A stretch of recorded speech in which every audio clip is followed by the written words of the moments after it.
On this episode, I wanted us to talk about money. And first, we are going to take a story from Phakathi, one of our favorite social media influencers, Christian influencers, who has put out a post that has got a lot of people worried. They're wondering, was BI hacked, or is he actually under need for prayers, as he stated in his post? But also, I'm going to take this for a second story. I want to take this angle as well in reference to JayZ, the hip hop musician popularly known uh, as as a mogul, business mogul by now, who has recently come out under fire for a certain story that is kind of trending at the moment after an interview that he did with Kevin Hart.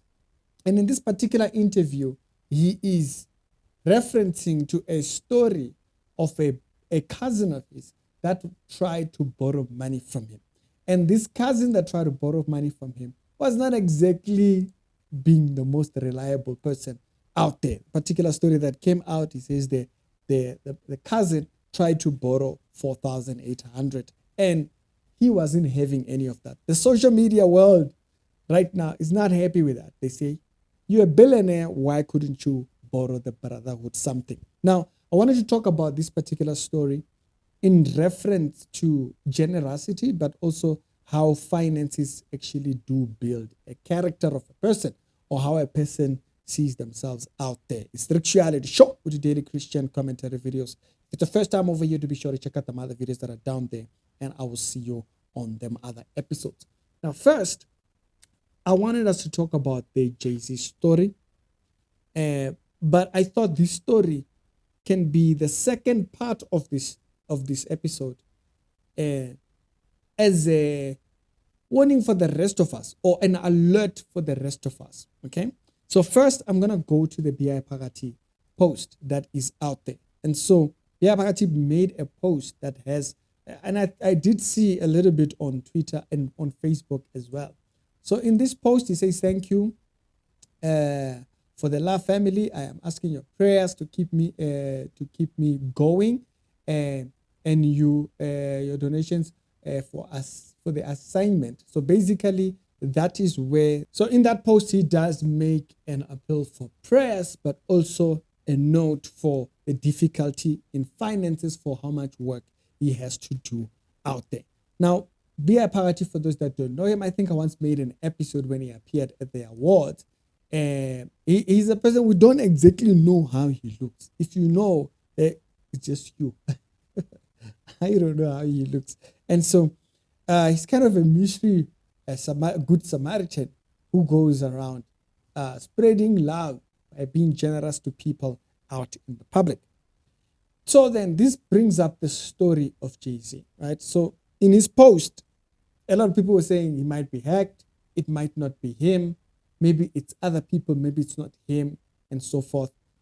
So far, it looks like all these social medias are actually posting on things. And I think a lot of people were skeptical because there was another video where he was still giving, recently posted. And so they're like, how is he still giving a thing if he is having a little bit of financial thing? And I thought to myself, that might be just because the idea of, I'm running low on finances for a person that might have 1 million is different for a person that might have just 10,000, It might just be that to say, you know what, the balance is running a little bit low on the funds there. That might be one of the things. Now, this brings me to the story of JayZ, where there was an interview that he did with Kevin Hart. And this interview, he mentioned a cousin of his that asked for a certain amount of money, 4,800 to be precise. And he refused. Now, a lot of people did kind of, when I was reading like comments online, people did not realize the context of what he said. I'm not the greatest fan for JayZ, but the context was very clear. The context was that this person asked for the money and said, give me 4,000 and I will bring it back as 2 million. Now, JayZ, being a person who's been in business and the music industry, understands how money moves and how money works. You're not giving 4,000 and getting 2 million. It's just not how it works. And so he told him no. So people kind of forgot that context around that. But also the thing that was kind of a bit of alarming was the rate at which people felt so entitled to say, he might have like 2 billion or something like that. If he gave 4,000, it would be 0.0 whatever percent of his money. And what I found funny about that was that they had to calculate what it took him an entire lifetime to accumulate for them to come to this particular number that they are looking for. And it was just a sad thing for me to think of, that his entire life's work, whether you agree with him or you don't agree with him, that his entire life's work is all dependent on this one giving. That if you didn't give this brother with this 4,000 and you've worked your whole life, never mind that, to get 1 billion, yeah, you are entitled to just giving them. That's a very sad thing. You know, we live in a capitalist world. Capitalist world is, hey, you go out there, you work hard, you earn what you've worked for, and you are entitled to give it or not give it to anybody. Okay? Now, there is a lot of context by which that does just doesn't work. First of all, I'm not talking about capitalism. There is a lot of context by which him giving the money just doesn't work. First example is the scenario that he gave. Whether it's true or it's what, that's a different topic altogether. First example would be the returns are unrealistic. So that tells you why not to give the brother money. Because first of all, if he thinks he can give money for 4,000 and get 2 million, he's delusional. He's delusional, okay?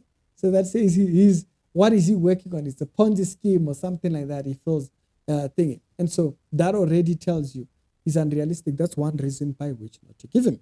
He hasn't found a solid business idea. And secondly, it's JayZ's cousin. It's his cousin. He knows whether his cousin is reliable to be making such decision on business or so forth. There are people that when they tell you about a business, you're like, oh, okay. You're less excited. You have those in your life also. And so he knows what's not going to get him broke. He's been around this person long enough to know that business idea is unreliable. Now, also, this brings us back, if I'm taking both the stories and just bringing them into a thingy. You know, the Bible does tell us not to get tired of doing good.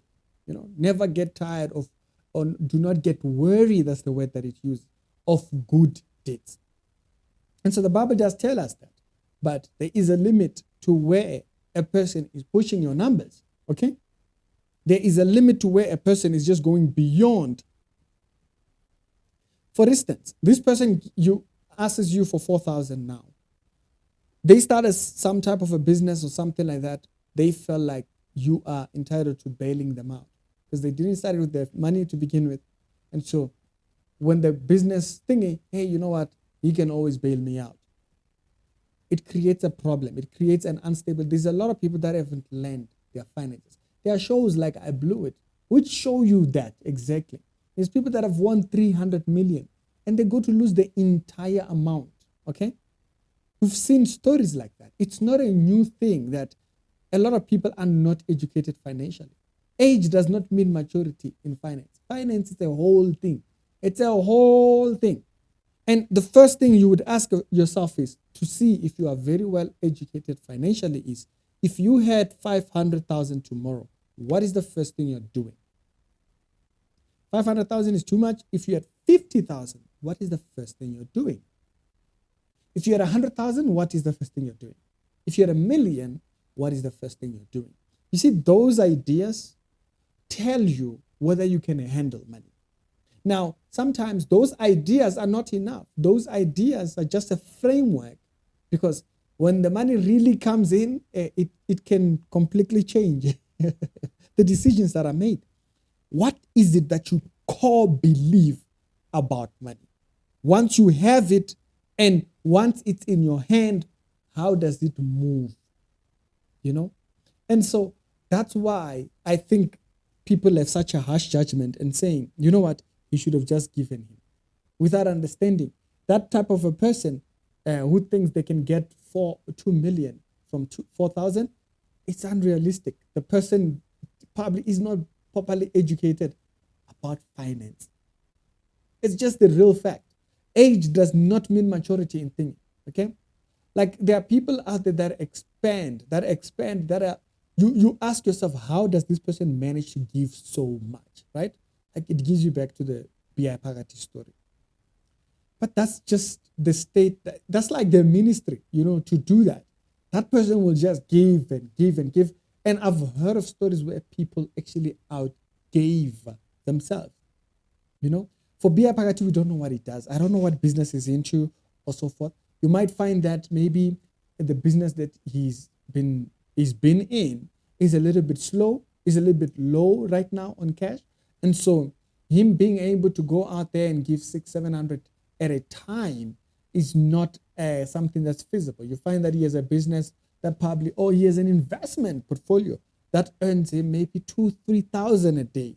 Yeah, there's investments that people have that are such structured. You find like if a person has a 10 million portfolio investment that earns them maybe 500,000 to 700,000 a year, that person is sorted for life, right? If they know how to manage that. But if they're living out there like Jira's all crazy, living in hotels every single weekend and whatnot, that money can dry up a little bit quick. And so how a person outputs is not on the basis of how much they are capable of handling. But unfortunately, you can't advise a person when they have money. Yeah, you can't advise. So that's what I was looking at when I was reading the comments, is that a lot of people just think, because you have this much money and a person asks you this much money, you can just give it. It's ridiculous. Okay? Because you can dry yourself out. Now, that doesn't mean don't do it. That doesn't mean don't be generous. No. You have to look back at, are you capable or what not? And so that's the thing that people are not looking at or thinking. You have somebody that asks you 4,000 now, they're going to come back for 10,000. In a week or two or in a day or two, they'll say, you know what? I just had a small little hiccup, might require 100,000. So before you know it, that one investment has turned into $1 million. That's how we've seen people go financially dry, is because they had one investment they couldn't let go of. One so-called business that they had that they could not let go of, that they kept putting money into it, and it kept going dry. And it's such a lesson. But unfortunately, when I was reading the comments around him not giving thingy, there was a lot of people that they might assume their economic, they're very well informed financially, but it shows how they don't understand how relationships and money go south very quickly. Okay, and some people just don't know how much enough is enough. You have to literally tell them, stop it. Are you crazy? What's wrong with you? Some people don't know when to stop taking. Some people are leeches. I've given such a story time before. Some time ago, I spoke about one particular story that was of such a kind, where a person is a leech. You can see this person is unbeneficial. Now, if that story came up and someone was I just wouldn't care. Why? Because that person doesn't have the context of, this person asked me for 20 rands. I'm in that story that I was talking about, it was 20 rands. But the context of the story tells you everything. It's easy to think of, it's just 20 rand. I mean, like, you can give 20 rand. Yeah, but it's the context of the 20 rands. The context is that this person wanted to take the money that I was supposed to use for transport back home. So they didn't care how I went back home. This person was so selfish that they didn't realize they were endangering me. I had to take 2 taxis. He didn't care, this person. This person didn't care that I might not have the money for the second taxi. So a person can think of that and say, yeah, you could have had another. But they don't think of the context of that relationship, how a person is taking advantage of things. And so it was just sad. reading the comments on Twitter when people were reading the story. All they thought about was, it's 4,000, dude. It's 4,000. Just give it. Yeah, but the context of that relationship might be that that person is a leech. That person doesn't realize how much enough is enough. They don't realize they're in a Ponzi scheme. They don't realize that they're investing in a Ponzi scheme. They are very unrealistic about their returns. They are unrealistic about what they expect from you. You can have just random people just come and ask you. I remember when I owned this, when I had the previous office, there was a neighbor. There was a guy who had an office right next to me before he got moved out. And I remember he just came and he was asking. I think he asked me for like 3,000 rand. This guy he didn't know me. It was just that thing of coming out of my office. Hi, how are you? We pass. And this one day he came and he just offloaded his issues on me. And he was like, can you borrow me 3,000 rand? The person I don't know, you know? And so there's that thing where people just are unrealistic about thinking. And so, and I was like, it's the middle of the month. I was just like, I was just baffled that you could ask someone you don't know that kind of money, like a person who doesn't know. You know, I understand generosity and I understand people just being in the hole, like all the way and thinking. But sometimes the context of relationship is important. You know, the context of relationship is very, very important. I've had messages where I'm like, wait a minute, do I know this person? Do I know this person? Because the way they frame me in their message when they're asking for something, it's weird. I'm like, do I know this person? Like, really? You know? And so sometimes people don't understand that context of relationship, but also they remove the context of the person is being unrealistic in their expectation. That tells you something about his expectation when he has another issue. Okay? And so if he over expects from where he's taking the money, what's to tell you he's not going to over expect when he can't pay you back? It's just those type of frameworks tell you the context of relationship is out of whack. It doesn't work. And that's something we have to learn. But yeah, I'll keep Phakathi in prayer as well. But I thought this was also an important video to bring out for people that have people like, you have a person who's a leech, you have to see them for what they are. There's a lot of people that are very irresponsible. If you remember the interview that Israel made when he was with McG, he gave an example. He gave examples that are so crucial. He spoke about people that are so irresponsible. He's like, this is the reason why I don't want to stay in black neighborhoods, because people are so irresponsible over there. Okay, they run around, they break everything, they do what, and he speaks about it like in its depth. Absolutely love that interview because he was very deep on showing how people can it's so easy for a person to think taking from the other benefits them, but they don't realize the rest of the relationship, or they don't realize the context of the relationship in that point. These cousins you're not close with, like completely. Not to say don't be generous, but context is everything. It's Ricky. And I thought this was worth us having a conversation about. You know, to be on the lookout, not to be taken advantage of by people out there. Okay? But also, at the same time, when you are out there and you have a big heart, you pray that God gives you the capability and the hands. That's what the Bible tells us to do. He says, come here unto the throne of grace, that you may obtain grace to be of help out there. In short, to extend a large hand, it's also one of those things. But it's very difficult. Assisting someone is hard. Helping someone is very, very hard.